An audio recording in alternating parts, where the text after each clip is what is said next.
बिस्मिल्लाहिर्रहमानिर्रहीम। अस्सलाम वालेकुम। मेरे और आमिर मतीन साहब की तरफ से प्रोग्राम मुकाबिल देखने वालों को प्रोग्राम में हम वेलकम करते हैं। लाहौर हाई कोर्ट का फैसला समझ में नहीं आया है। गवर्नर पंजाब का इलेक्शन की तारीख देने से बिल्कुल साफ इनकार उन्होंने कर दिया। अब सवाल ये कि तारीख फिर कौन देगा अगर वो नहीं देंगे, इसके ऊपर बात करेंगे।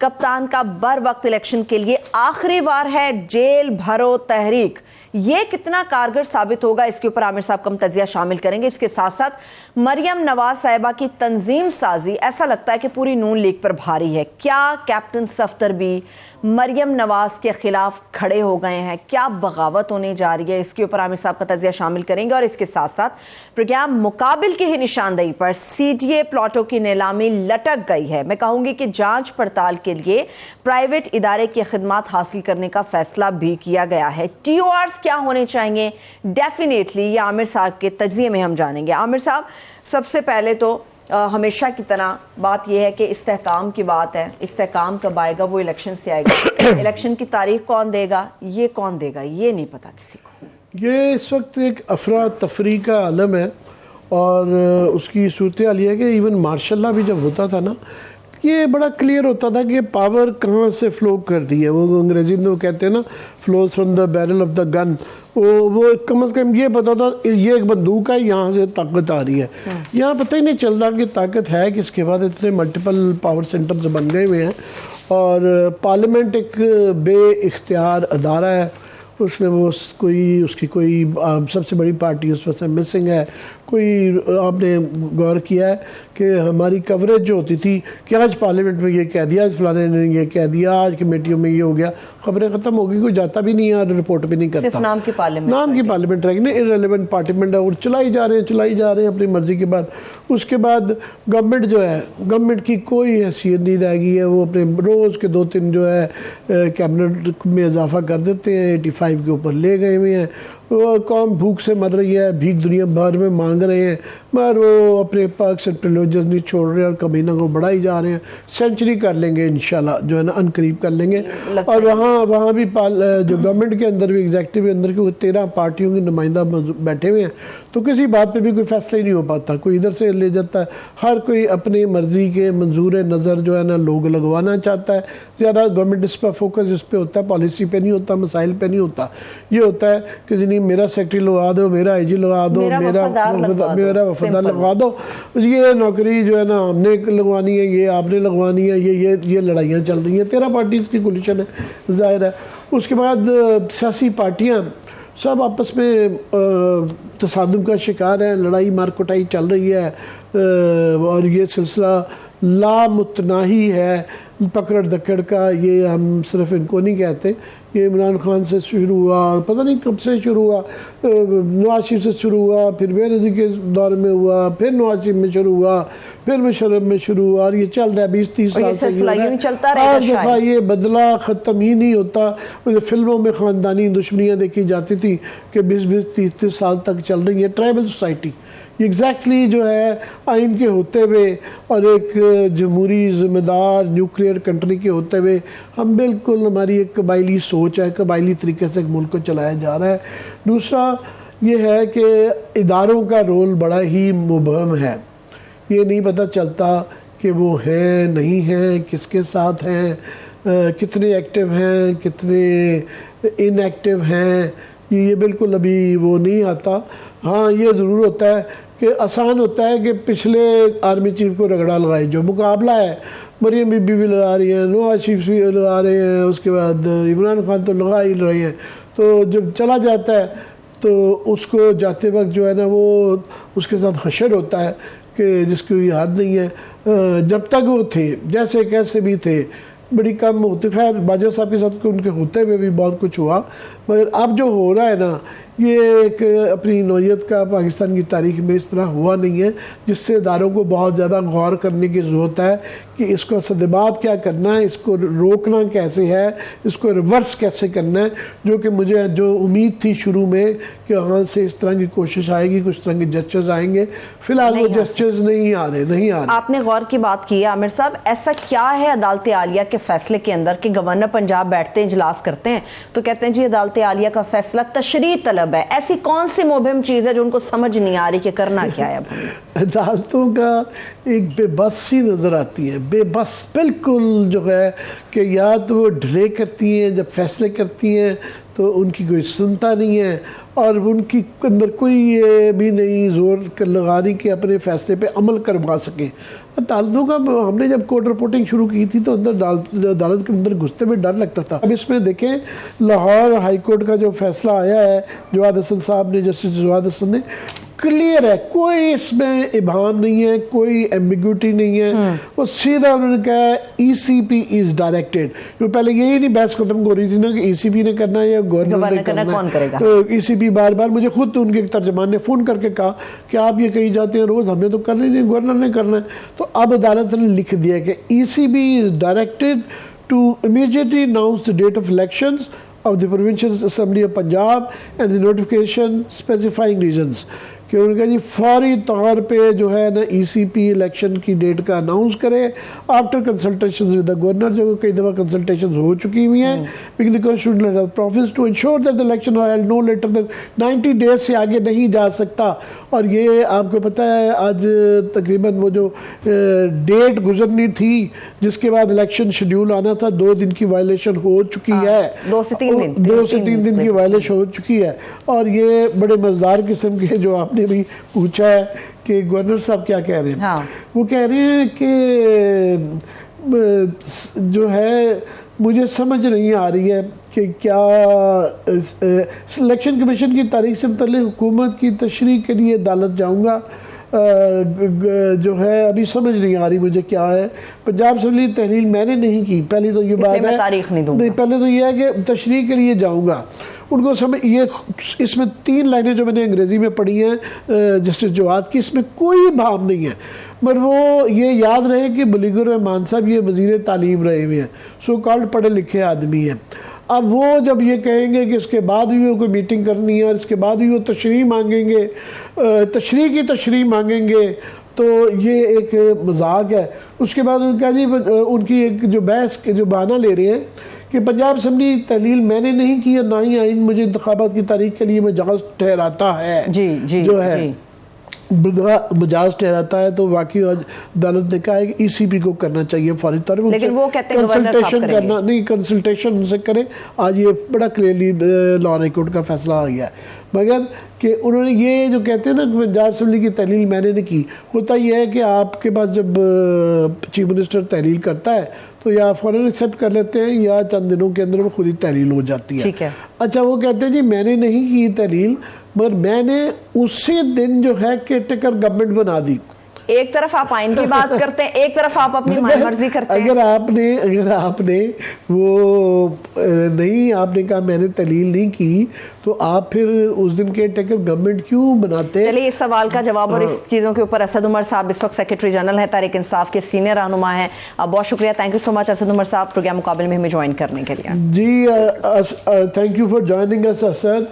हमें ये नहीं समझ आ रहा कि इलेक्शन कमीशन, गवर्नर, गवर्नमेंट सब नज़र आ रहा है कि कोई अदालत के फैसले को मानने के लिए तैयार नहीं है और अदालतों में के फैसलों में भी ताख़ीर हुई। मैं समझता हूँ ये महीना ज़ाया नहीं होना चाहिए था और अभी भी अमल दरामद नहीं हो रहा।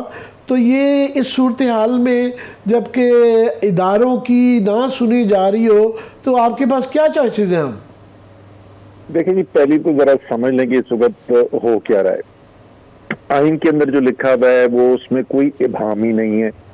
जैसे अभी आप भी तबसरा कर रहे थे, तारीख देनी है, चले हम अदालत जाना पड़ गया। अदालत ने एक बिल्कुल वाज़ेह फैसला दे दिया और उन्होंने कहा कि फौरी तौर के ऊपर इसके ऊपर अमल किया जाए। और अदालत के जहन के अंदर कितनी अर्जेंसी थी या कितनी इसकी वक्त की अहमियत थी कि जुमे की शाम लेट बैठ के रात को उन्होंने फैसला लिखा अपना। तो इन्होंने सबसे पहले तो फौरी ये काम किया कि उसमें जो कहा था कि आप मुशावरत से करें गवर्नर की, तो हफ्ते को नहीं, इतवार को नहीं, पीर को नहीं, मंगल जाके उन्होंने मुलाकात की है। अब ये सारा तरीक़ेकार ढूंढा जा रहा है कि किस तरीके से आइन तोड़ के हमें इमरान खान के मुकाबले से बचा जाए। अब वो उसके अंदर दीवार क्या नजर आ रही है? दीवार नजर आ रही है अदलिया, आइन दीवार बनता है और अदलिया का दिफा और आइन का दिफा अदलिया ने करना है। तो कल से आपने देखा एक भरपूर मुहिम शुरू हुई है और अदलिया के ऊपर अटैक शुरू हुआ है। तो मेरी ट्वीटें उठा के देख लें, पिछले 2-3 हफ्ते पहले से मैं आपको बता रहा हूं, जो भी आइन में यकीन रखता है, जमहूरियत में यकीन रखता है, उसको कोई शक नहीं होना चाहिए इस वक्त पाकिस्तान का आइन खतरे में है और पूरा इरादा है इनका कि पाकिस्तान के आइन को तोड़ने का। मगर असद, मुझे एक इसमें जो अचंभे की बात ये लगती है कि हमने माजी में ये देखा है कि जो अटैक किया जाता है असम्बलियों के ऊपर, अदालतों के ऊपर जो ज़्यादा तोहमत लगाई जाती है या तनकीद की जाती है, वो अक्सर अपोजिशन नाला होती है, जो जिसको कुछ गुस्सा होता है उनकी तरफ से आती है।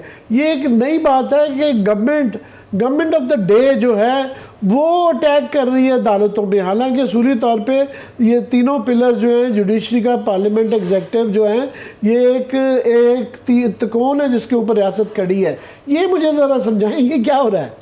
वो मैंने आपको वजह बताई ना उसकी क्या है। वो जो त्रिकोण है, उस त्रिकोण के अंदर एक जो बुनियादी उसका मफरूजा है वो ये है कि सब के सब जो है वो आइन के तहत जिंदगी गुजारने के लिए तैयार हो। यहाँ पे उनके साथ मसला ये खड़ा हो गया है कि अगर आइन के तहत वो अपने फैसले करें और जिंदगी गुजारने को तैयार हो तो फिर तो इलेक्शन कराना पड़ता है, और इलेक्शन जब कराना पड़ता है तो इमरान खान का मुकाबला करना पड़ता है। वो ये करने को तैयार नहीं है, वो उनको सियासी मौत नजर आ रही है। तो वो कह रहे हैं कि अपनी सियासी मौत से बचने के लिए वो अगर आइन भी तोड़ना पड़े तो आइन को भी तोड़ दिया जाए। दूसरी चीज मैं आपको बताऊं कि इसके अंदर अदलिया के ऊपर जो हमला किया जा रहा है, एक और भी उसकी वजह साथ इसके मिल गई है। ये जो सारा रजीम चेंज ऑपरेशन किया गया, मुख्तलिफ उसके जो पार्टनर थे, मुख्तलिफ उनके अहदाफ थे, लेकिन ये जो पीडीएम वाले थे, इनका एक बुनियादी नुक्ता ये था कि नैब के कानून जो हैं, उनके केसेस जो हैं वो आखिर तक पहुंच रहे थे, वो मंतकी अंजाम तक पहुंच रहे थे। तो उस गिरफ्त से निकलने के लिए कानून बदला नैब का और अपने सैकड़ों अरबों रुपए के केस माफ करा दिए। अब वो नैब का केस जो है वो सुप्रीम कोर्ट के सामने लगा हुआ है और वो भी पेनल्टी पे पहुंचने वाला है। इनको खतरा ये है कि वो अदालत जो है उस कानून को आइन से मुतसादम ना करार दे। तो ये सारा दबाव बढ़ाया जा रहा है कि किसी तरीके से अदालत को अपना काम करने से रोका जाए, दबाव डाल के, खतरा पैदा करके।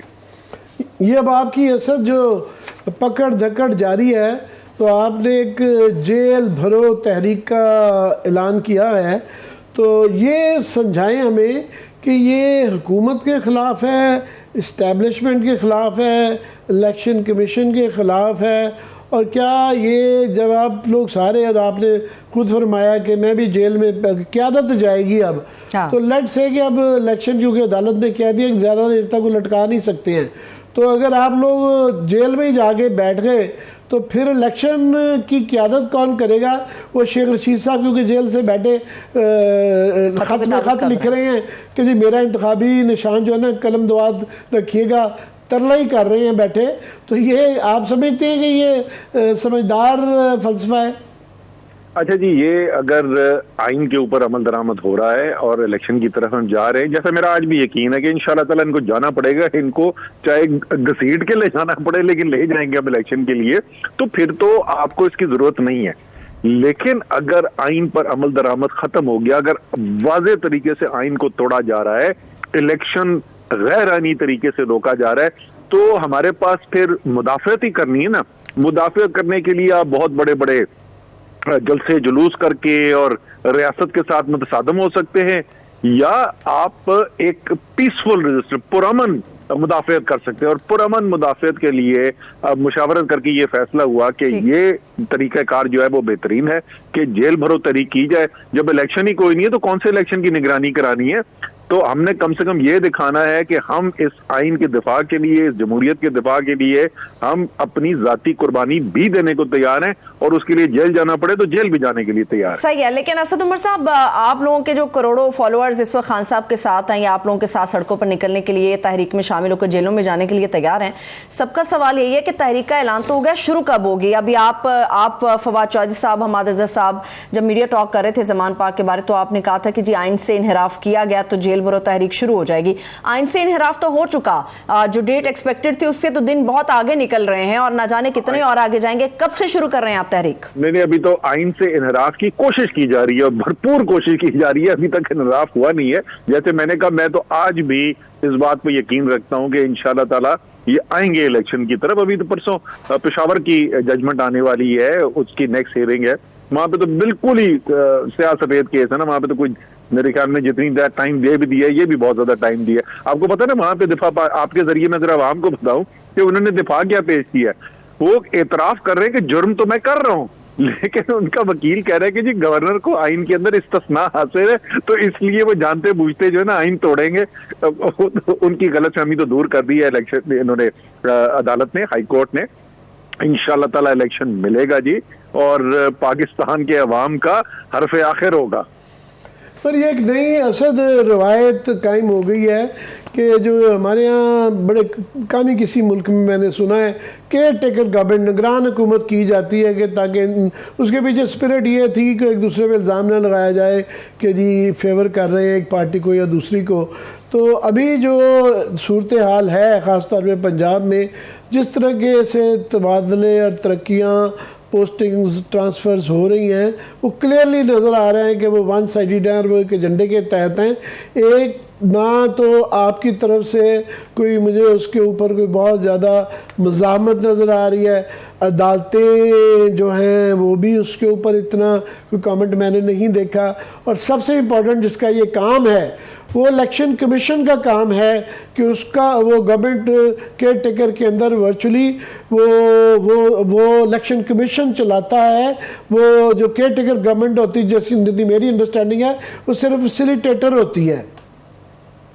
बिल्कुल ऐसा ही है जी, और यही रोल है केयर टेकर गवर्नमेंट का कि वो तो जो बहुत जरूरी डे टू डे मामला है सिर्फ उसके अंदर उसने काम करना है, लेकिन और जिम्मेदारी सारी की सारी जो है वो इलेक्शन कमीशन के पास होती है।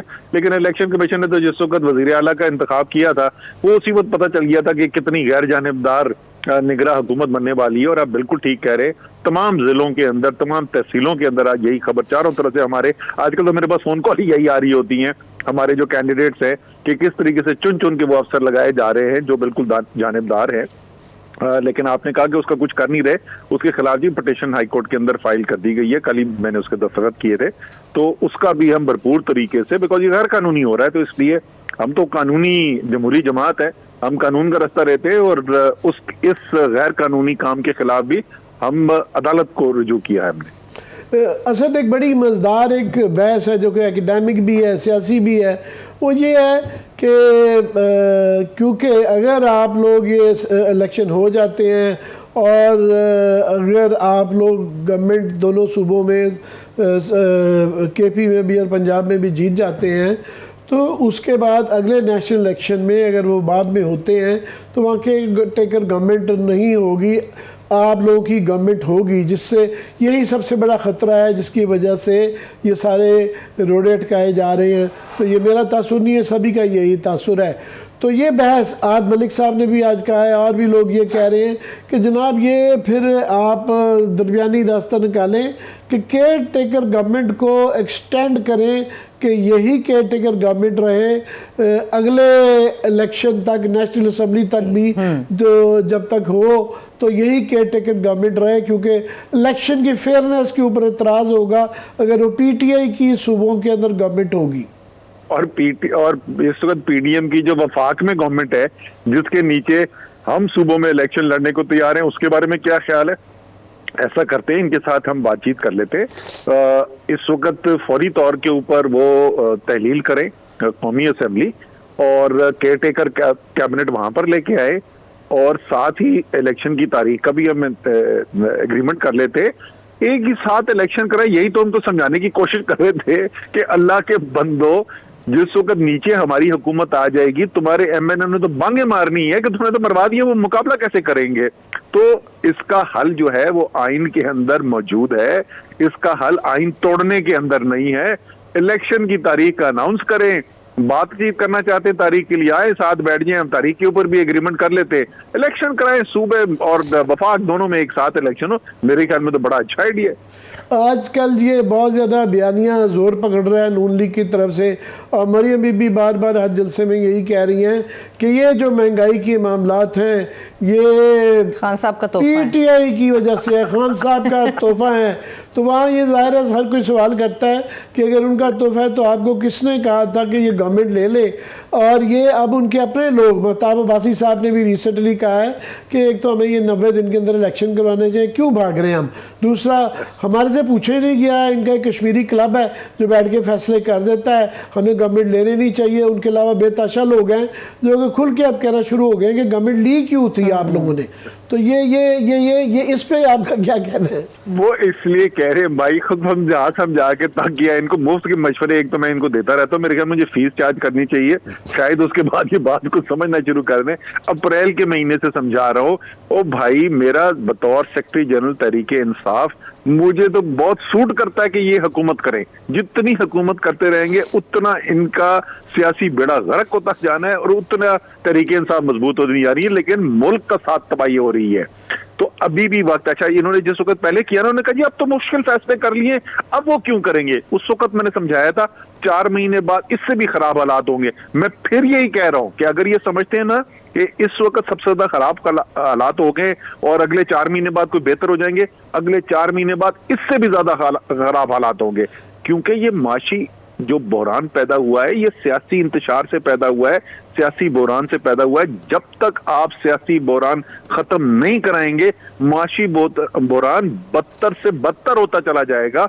आप लिख लें अभी मेरे अल्फाज आमिर मतीन, मार्च के महीने के अंदर जिस वक्त फरवरी के अफराते ज़र के अदादो शुमार आएंगे तो वो पाकिस्तान की तारीख के तमाम रिकॉर्ड तोड़ देगा, और जो जनवरी के अंदर महंगाई थी उससे ज्यादा फरवरी में होगी, और मार्च में जो महंगाई होनी है वो फरवरी से ज्यादा होनी है। ये बिल्कुल आप सही फरमा रहे हैं। मैं भी उसी तरफ आ रहा था कि अगले 4 महीने बाद भी जब ये कह रहे हैं कि अगस्त में के बाद इलेक्शन करवाए जाएंगे तो जो हालात चल रहे हैं आगे से भी बदतर होंगे।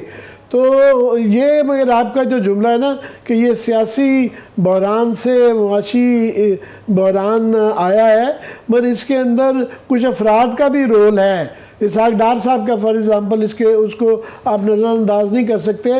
कुछ चीज़ें, ये नहीं मैं कह रहा हालात तो फिर भी ख़राब ही रहने थे, मगर कुछ चीज़ें मिटिगेट की जा सकती थी अगर बेहतर पॉलिसी होती।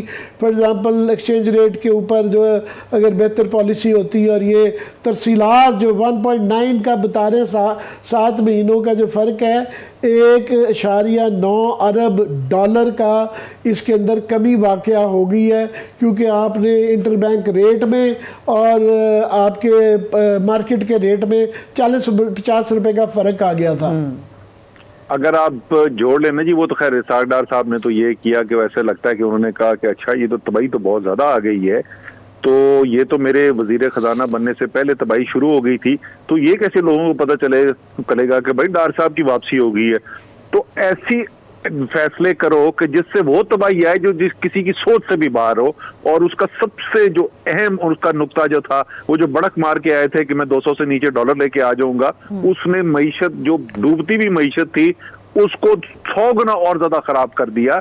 अगर आप तरसीलात ज़र के अंदर जो कमी आई है, ये जो एक्सचेंज रेट डिफरेंशियल की आप बात कर रहे हैं, ओपन मार्केट के रेट के अंदर और जो ऑफिशियल रेट का फर्क था, उसी के साथ एक्सपोर्ट का अगर आप देख लें तो इन दोनों चीजों की जो कमी आई है, इस वक्त पाकिस्तान के ज़र मुबादला के ज़खायर जो 2.9 अरब डॉलर हैं, इससे 2 गुना से भी ज्यादा होते बगैर किसी IMF प्रोग्राम के, अगर सिर्फ ये एक गलती इसहाक डार ने ना की होती। ठीक है, बहुत शुक्रिया, thank you so much. Asad Umar Sahab हमारे साथ मौजूद थे, IMF के हवाले से बात कर रहे थे असद उमर साहब। लेकिन आमिर साहब, एक और भी बड़ी बात है, हमारे प्रोग्राम में बात हुई थी कि जी ऑर्डिनेंस नहीं होना चाहिए, पार्लियामेंट के अंदर मामला जाना चाहिए। तो सदर मुमलिकत ने जो मिनी बजट का मामला है, उन्होंने कहा जी पार्लियामेंट के अंदर बिल की सूरत में पेश होना चाहिए, ऑर्डिनेंस की सूरत में नहीं आना चाहिए। वो इस वक्त जाहिर है इतनी कॉन्फ्रंटेशन चल रही है, तो उनसे यही तवक्को की जाती थी कि वो लेके, और दूसरा ये ऑर्डिनेंस जिस किस्म का लाया जा रहा है, एक मिनी बजट लाया जा रहा है और बहुत ही वो सख्त है, उसके अंदर जो IMF की शराइत हैं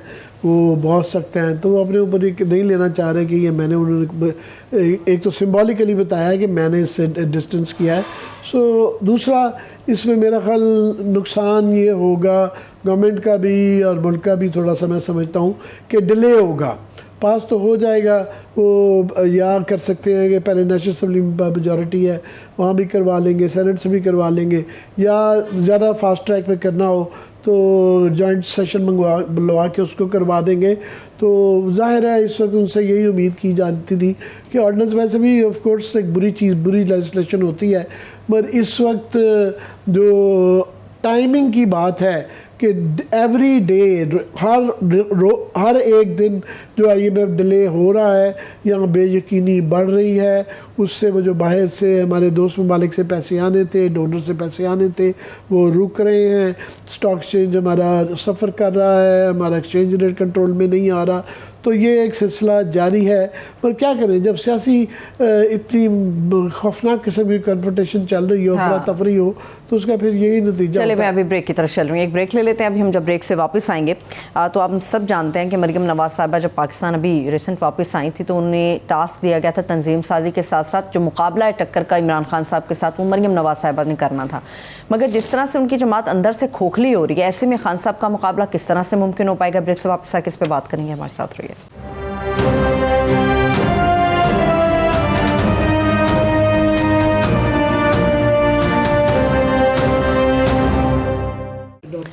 ब्रेक के बाद एक बार फिर से प्रोग्राम में हम आपको खुशामदीद कहेंगे। आमिर साहब, बात जो है ना बयानियों से आगे कारकर्दगी पे चली गई है। मरियम नवाज साहिबा कहती हैं कि कारकर्दगी दिखाएंगे तो बात बढ़ेगी। कौन सी कारकर्दगी दिखाएंगे? तंजीम साजी तो हो नहीं पा रही अभी तक। मेरा पहले ये ख्याल था कि शहबाज शरीफ साहब को हुकूमत में लाना उनके ख़िलाफ़ साजिश थी, उनको फेल करना था और हमजा को फेल करना था कि ताकि वो ये लोग, उनका जो इमेज था कि वो बड़े बड़े एडमिनिस्ट्रेटर हैं, वो जो है ना वो ठुस हो जाए, और वो हो गए। मगर अब ये जो मरियम को भी ऐसे मौके पे लाना, तो ये एक होता है ना, इसे कहते हैं कि ये मसाला बिकने वाला नहीं। ये जो मसाला वो बेच रही हैं कि वो एंटी इस्टेब्लिशमेंट भी रह रही हैं और जाहिर है इस्टेब्लिशमेंट का हिस्सा है, गवर्नमेंट का हिस्सा है, तो ये मसाला नहीं बिकने वाला। दूसरा मसाला उनका कि जी आप सारा कुछ के PTI की वजह से महंगाई है, PTI की वजह से महंगाई है, बिल्कुल। पर अगेन वो सवाल आता है कि अगर वो PTI की तरफ से ये महंगाई है तो आपको किसने कहा था कि आप आके इलेक्शन लें? और ये दूसरा इसकी आवाज़ें जो है ना, फिर उनकी अपॉइंटमेंट से ये हुआ है कि ये बहुत अर्ली, बीबी ने जब टेक ओवर किया था 77 में भुट्टो साहब की हुकूमत गई, 79 में उनकी फांसी हुई, तो उसके बाद बीबी ने 11 साल आप समझ लें कि मेहनत की, एग्जाइल काटा, जेलें काटी, फरा किया, तो ये इनको भी थोड़ी सी मुश्किलात ज़रूर हुई, मगर उस तरह की इनकी प्रोसेसिंग नहीं हुई है। पिछले 3-4-5 साल से एक्टिव हुई है ना, वो भी बड़ी एलीट एनवायरनमेंट में, ज़्यादा लंदन चली गई है, हाँ जेल में ज़रूर एक तजर्बा इनको हुआ है, मगर सिस्टम की समझ या वो वाली बातों की चीज़ों की समझ नहीं है। तो वो दूसरा वो मुझे शक पड़ता है, बड़ी मादत से मैं कहता हूँ कि उनके हर जगह ऐसे ही होता है, हुक्मरानों के इर्द गिर्द चापलूस इकट्ठे हो जाते हैं, तो वो आपको चापलूसी पसंद आती है, हर लीडर को पसंद आती है। मैंने कम इस तरह का देखा, कायदे आज़म के बाद कोई नहीं मुझे नज़र आया जो कि चापलूसी पसंद ना करता हो। तो वो इनके इर्द गिर्द एक टोला इकट्ठा हो गया है जिसका गुस्सा निकाला है सफदर साहब ने। बाकी आप मैं तो छोड़े, सफदर साहब ने जो गुस्सा निकाला है, इनका शौहर कैप्टन सफदर साहब जी, घर से ही जो है ना सबसे पहले तो वो शोर मच गया कि उन्होंने अटैक जो किया है तंजीम साजी का, वो ज़ाहिर है तलाल चौधरी पे किया, फिर उन्होंने जुबैर साहब पे इनडायरेक्टली किया, तो वो दानियल साहब पहले ही आउट हो चुके हैं, जो उनका इंटरनल क्लब था उस पे अटैक किया। तो अब मुझे नहीं पता कि उनके गालबन क्या रीजंस थे कि क्यों उन्होंने इस खौफनाक का किया, ये यही कह देना कि जी ये मैं उनको मुस्तकबिल करीब में, वो सारी इलेक्शन कैंपेन इस पे कर रही हैं कि अपने आप प्राइम मिनिस्टेरियल होपफुल है कि मैं उम्मीदवार हूँ वज़ीर आज़म की, और उनका खामद कह रहा है कि मैं इनको देखता नहीं हूँ कि ये बन सकती हैं, और शहबाज शरीफ की सपोर्ट करना उल्टा। क्लियरली लड़ाई हो चुकी हुई है, एक दूसरे दो कैंप बन चुके हुए हैं। शहबाज शरीफ को छोड़ के, हमजा को छोड़ के वो उनको बना दिया गया चीफ ऑर्गेनाइजर, और वो कह रहे हैं नहीं शहबाज शरीफ साहब को अगले 5 साल के लिए भी होना चाहिए, हमजा मेरा छोटा भाई है। और ये बातें जिस किस्म की उन्होंने की हैं, साथ में उन्होंने कहा जी ये चापलूसी वाली बातें मैंने नहीं उन्होंने की, उन्होंने कहा जी ये चापलूसियाँ कर करके नवाज शरीफ को भी इन्होंने एक्सटेंशन बाजवे की दिलवाई, बिला बिला बिला। ये वो सफदर अकेले नहीं है, आप देखें हर तरफ से आवाज़ें आनी शुरू हो गई हैं। चौधरी साहब ने बड़ी शुरू में ही बाइज़्ज़त तरीके से निकल गए थे कि मैं मरियम का बस्ता नहीं उठाऊंगा। हाँ। उसके बाद शाहिद खान अब्बासी भी एक जो भी कहे एक बाइज़्ज़त मरवत वाले आदमी हैं, उन्होंने not in so many words पर मोर लेस ये कहा कि आप चीफ ऑर्गेनाइजिंग बल्ले में नून लीग के साथ हूँ, मेरा लीडर नवाज शरीफ है। उसका मतलब ये है कि वो है, मैं इनके मातहत नहीं हूँ। और वाकई वो एक्स प्राइम मिनिस्टर हैं, मनमोहन सिंह 2 दफ़ा प्राइम मिनिस्टर रहे हुए हैं, तो उनकी इस शान में इज़्ज़त में कहीं कमी नहीं वो आन देते। अगर वो किसी महफिल में बुलाए जाते हैं सबसे पहले उनको बैठाया जाता है, सबसे पहले उनको सुना जाता है। इवन पीपल्स पार्टी में यूसुफ रज़ा गिलानी और परवेज़ अशरफ को, क्यों ये नहीं कि वो उनके पुराने लीडर हैं, वो साबिक वज़ीर आज़म हैं, उनको तकरीम दी जाती है, ये रवायत है। तो एक साबिक वज़ीर आज़म को आप पूछो ही ना, और एक जस्ट बिकॉज के बेटी है, और मुझे वो बड़े उनकी जो ये आर्गूमेंट एजाज साहब भी मान रहे थे, ये कह रहे हैं कि मरूसियत जमहूरियत है। अगर मरूसियत में आप अर्न करें, राहुल गांधी को 50 साल हो गए हैं वहाँ पे मेहनत करते हुए, 2 दफ़ा उनके अपने प्राइम मिनिस्टर बन सके थे, मगर अभी तक वो उन्होंने मनमोहन सिंह को बनाया, उनको नहीं बनाया। पार्टी प्रेसिडेंट भी उनको 40-50 साल बाद बनाया, तो लोगों के अंदर रिएक्शन है और वो ओपनली उसका होने लग पड़ा है। अभी सूरत हाल देखें ना, हरीपुर के अंदर जो जलसा इनका आ रहा है, ये जी किस दिन एबटाबाद में 15 फरवरी को, तो उसमें ऑलरेडी वहाँ पे लड़ाई हो गई है कि वहाँ ज़ाहिर है ex chief minister Mahtab Abbasi साहब सबसे बड़े वहाँ पे लोग हैं, और बाय द वे केपी में सिर्फ हज़ारा बेल्ट के अंदर चंद सीटें रह गई, वो भी कम हो गई, वो भी कम हो चुकी हैं। तो जो 2-4 सीटें रह गई हैं, महताब अब्बासी साहब वहाँ के मेन आदमी हैं, तो वो उनकी इंटरनल लड़ाइयाँ हैं, वहाँ भी 2-3 ग्रुप्स बन चुके हैं।